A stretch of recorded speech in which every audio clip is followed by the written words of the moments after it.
Buffalo Bills traded for DJ Moore, man, and what they got was a 2026 fifth-round pick, DJ Moore, and then the Chicago Bears got a second-round pick of this year's draft. There's a lot of things looking forward to on both sides for this trade. It's good for Chicago in some sense, and it's good for Buffalo in some sense. I wanted to get your ins and outs about it. What do you think that this is gonna do for the Buffalo Bills right now? We'll talk about the Chicago Bears later.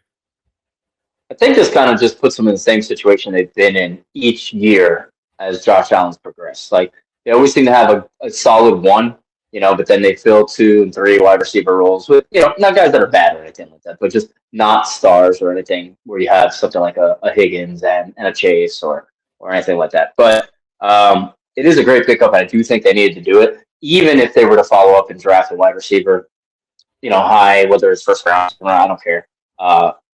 This offense needs something, right? Diggs is gone. He obviously had this year with the Patriots, and we'll get into that. Beyond that, kind of a swing and a miss on Coleman. I don't really think he's all that bad, but, they have their issues, and GM's already said it, where they don't feel like they've gotten what they need out of him. Shakir looks good. I think, Shakir and having him and DJ together, I don't think DJ Moore is like a true one, or he's just going to come out and dominate or anything like that. He put up the stats of a true one. Kind of like what you see with, and I'm not saying he isn't, but like when you see what Pickens did for obviously Dallas for you guys, where he was like a one-ish kind of person over in Pittsburgh, but then you get the right system, you get the ball, you got another decoy player, even though, there was injuries there.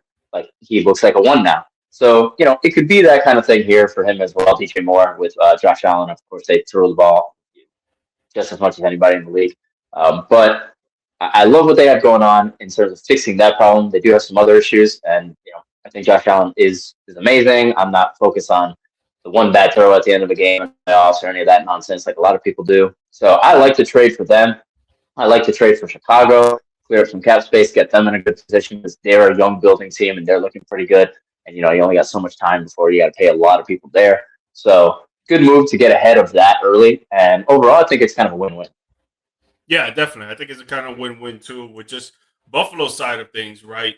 I think it's very good for them bringing in a wide receiver one. They haven't had a wide receiver one in the last two seasons after Stephon Diggs left, 2-3 seasons. Correct me if I'm wrong. There after Stephon Diggs left, there was a void that needed to be filled, and it was never filled. There was a couple tight ends that actually came up, Kincaid, Knox, one year that they actually filled in that spot. And sometimes not so consistently, but sometimes they were there for Josh Allen for them to do, their thing, try to get some touchdowns, try to get some targets, try to get some catches, yards after the catch and all that. But that number one spot was still always a void. They drafted Keenan Coleman. They thought that he was going to be the guy that can fill in that role. His rookie year, he played pretty poorly until the end of the season where he started to pick her up. So they thought the sophomore year he was going to have a great sophomore year. Well, Josh Allen, obviously MVP caliber quarterback that can get him the rock and he could do his thing. But Coleman showed that he wasn't really that type of guy, and he's more of a true wide receiver two, wide receiver three in that mix kind of deal. So you bring in a true wide receiver one and DJ Moore, and I think it's going to help out the rushing attack for Josh Allen, the rushing attack for James Cook, the misled for the defense. They're going to be like, dude, I don't know what they're going to run. Maybe they'll run this. Maybe they'll run that. Who knows? If you're giving more targets to a wide receiver one that he could probably get to anywhere from 6 to 10 catches a game, depending on how good they're playing offensively, I think it's going to help their offense all around that it's already a star-studded offense, that it's already a really good offense. But the question for me is, what are you going to do about the defense? It seems like they're going to do nothing right now. Obviously, they got the draft. They got more time to sign free agents, make more trades for sure. But right now, I felt like they should have addressed the defense more than the offense, in my opinion. Like the defense has been their Achilles heel for the last 3 seasons. It hasn't been that type of defense that they need going into the playoffs, in the playoffs itself, and then every single offseason, they don't make more moves to try to improve it. Yeah, they brought Joey Bosa, but when it comes to the linebackers in the secondary, they're very, very piss poor. when it came to their rush defense, they weren't even that great either. They're in the middle of the pack of of all the teams in the regular season. So it's like I feel like they need to adjust their defense a little bit more. But there's got to be more moves that are going to be made. But looking at what Chicago did, right? Obviously, giving up one of their star receivers, but they go and they still have some players, right? They got Roma Tuesday. He looked like a great wide receiver that for his rookie season. Last year, he kind of slipped off a little bit, but it was a new coach, new system they were running, and all that. So I'll give him the benefit of the doubt. Loveland, he looks like a number one tight end. He looks like a very good tight end that you can have on your fantasy team if you're about that life. If you're not, he's still gonna be good for the Chicago Bears. A little dump off, a little security blanket for them, and then Leonard Burden, the third. The guy started picking up at the end of the season, which is why I feel like the Chicago Bears moved on from DJ Moore because they know that Burden is going to be another one of their receivers is going to do well. Bringing that up, how do you see the Chicago wide receiver trio in this sense be good for them moving forward for their team? I think, as you mentioned, they showed late, in the regular season and in the playoffs that they were starting to come together and gel, not just with the new coach and the system, but just as individuals. And I really like what they have going overall. I think they finally, now that they have the right coach there, it's just being easy. When you have the right voice in the locker room, like leading the team, and they have a vision of what they want to do. He came in, he installed it. They reacted quickly. They struggled in the first half of the season, even while winning. They looked a little sketch at times on offense. But now they got through all that, and they look very, the Bears going into the playoffs, maybe in the last, let's say going into the last 3 weeks of the season, they were still semi-pretender mode. They weren't really like a true contender. And I get it, that's fine. You're just young quarterback, you're just starting out, new coach, like you said. But they grew and they gelled so fast in those last few weeks and then into the playoffs that I wouldn't have been shocked had they had some miracles, but had they pulled it off and won a Super Bowl this year.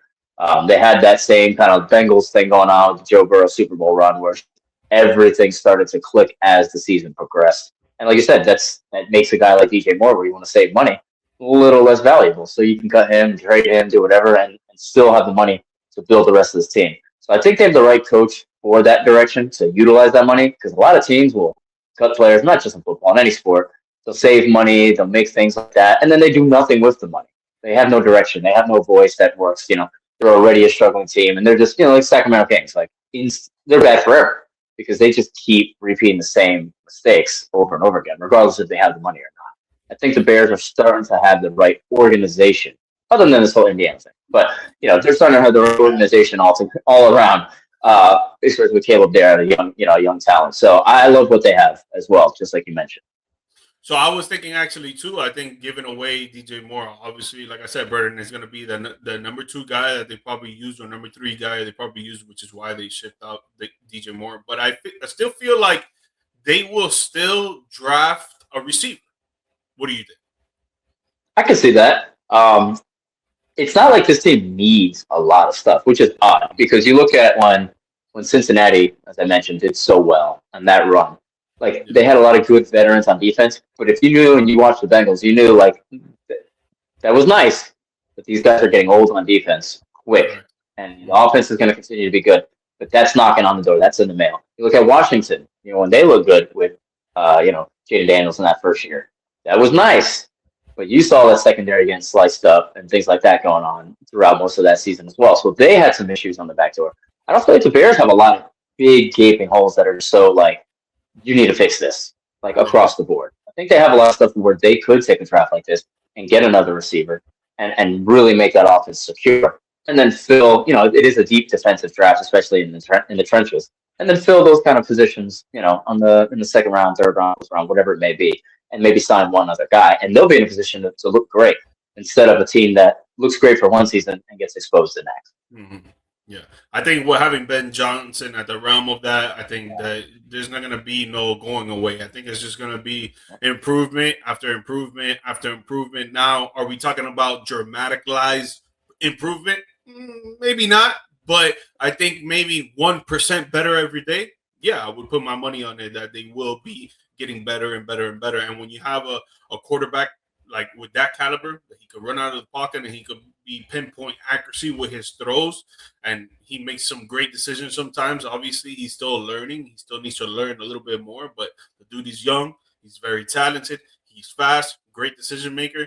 I think they have a good franchise QB right there, and then everything else, you just start building around it. Start building around it. Yeah, that's something they haven't had in my entire lifetime.